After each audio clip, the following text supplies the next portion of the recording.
Hey YouTubers, welcome back. Today I'm going to show you how to remove an armature from a generator.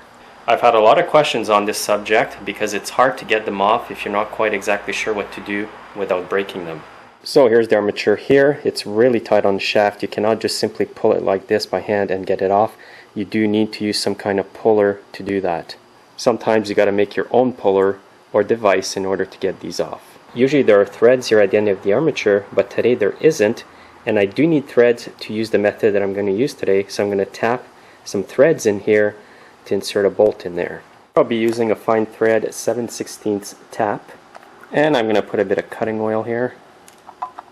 This is what I use. And now we'll see if I can make some threads in there. It's very unusual that I have to resort to this method, but you got to do what you got to do. It's better than hitting it with a hammer and destroying the whole thing. Try to go in as straight as you can. And now I'm done with my threads. Now try your bolt to make sure it's going to work in there, and that's good. Now there used to be a long bolt right here that held all this together, and it's 5/16 in diameter. So what I need to do now is to either put a bolt that is a 1/4 inch diameter down this hole, or a bolt that is 3/8. An idea what I mean is we're dealing with a shaft that's tapered like this. It's got threads. This is the bolt that was in the engine. To give you an example, it would screw into the engine that I'm working on right now. But because we don't want to be screwing in while I have my little homemade puller pushing on it, I need a bolt that's smaller. So in this case, what I want to do on the engine we're working on is to have a bolt go right into the hole like that and loose so it won't screw into anything, or have a bigger bolt that will not even go into the threads at all and kind of stop and put pressure right on the shaft. In this case I'm going to use a 3/8 bolt because it's not going to screw into the hole on the engine. It's going to go down into the hole over here, and when it's inside the hole here it's going to stop at approximately here.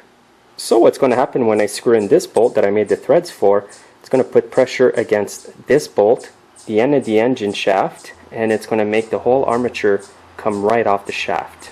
So now I'm going to push this in, and I'm going to screw this in real slow.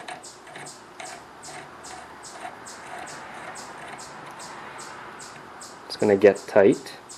What I'm doing at this point is putting rope in the cylinder to stop the engine from turning while I'm tightening that bolt up. It's a lot easier than trying to hold the flywheel with one hand and prying the bolt with the other. Okay, now the bolts are together and the pressure is there. And just keep going slowly. It should pop all of a sudden.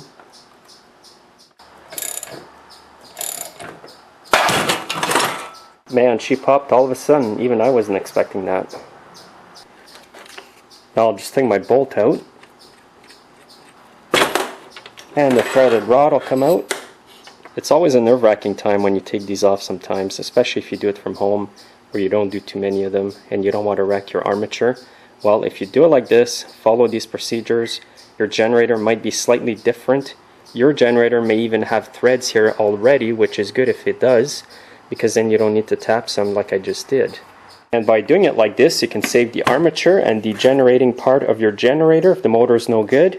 And if you find another engine, you can maybe retrofit it and continue using it as a generator. Also, when I reinstalled the armatures, I put a bit of anti-seize here on the shaft so that next time it's a lot easier to get off.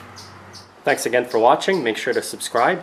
And if you like my videos, tell all your friends to come and watch them and subscribe as well.